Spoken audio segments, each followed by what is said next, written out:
Assalamualaikum warahmatullahi wabarakatuh.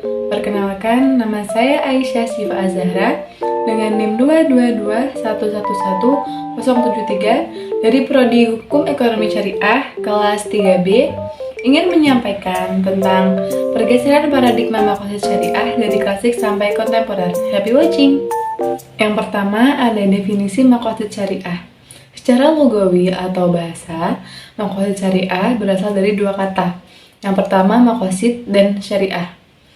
Makosid berasal dari jamak maksid yang berarti kesengajaan atau tujuan. Sedangkan syariah berasal dari kata syara'a al-syai yang berarti menjelaskan sesuatu. Kemudian, makosid syariah secara terminologi atau secara istilah adalah tujuan-tujuan dan rahasia-rahasia yang diletakkan Allah yang terkandung dalam setiap hukum untuk keperluan pemenuhan manfaat umat.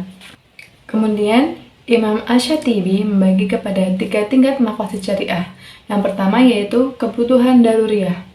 Kebutuhan daruriyah adalah memelihara kebutuhan-kebutuhan yang bersifat esensial bagi kehidupan umat manusia.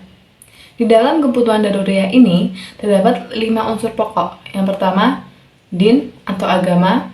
Yang kedua, nafas atau jiwa. Yang ketiga, mal atau harta, yang keempat nasal atau keturunan, dan yang kelima akal atau akal. Yang pertama yaitu hifdzuddin atau memelihara agama.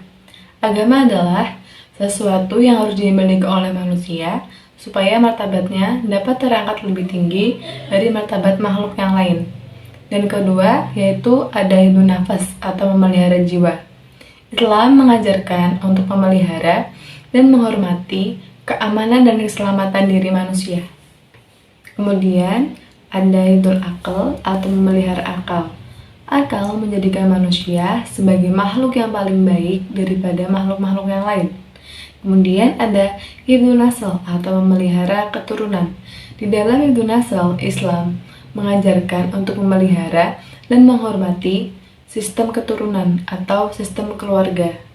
Kemudian yang terakhir ada hifdzul mal atau perlindungan terhadap harta. Di dalam hifdzul mal, Islam mengisyaratkan peraturan-peraturan mengenai muamalah. Yang kedua ada kebutuhan hajat.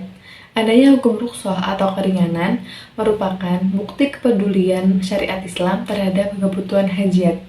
Dan yang terakhir ada kebutuhan tahsiniyah. Kebutuhan tahsiniyah yaitu tingkat kebutuhan yang apabila tidak terpenuhi, tidak mengancam eksistensi 5 unsur pokok tadi, dan tidak menimbulkan kesulitan. Materi yang terakhir yaitu tentang pergeseran paradigma makosid syariah, sejarah dan kedudukannya. Secara historis, makosid syariah telah ada sejak masa Rasulullah. Penelaahan terhadap makosid syariah mulai mendapat perhatian yang intensif setelah Rasulullah wafat, yaitu ketika para sahabat dihadapkan dengan berbagai persoalan baru dan perubahan sosial yang belum pernah terjadi sama sekali pada saat Rasulullah masih hidup. Makosid syariah semakin berkembang. Awalnya hanya merupakan bagian kecil dari ilmu ushul fikih. Sekarang sudah menjadi sebuah bidang ilmu tersendiri dan mandiri.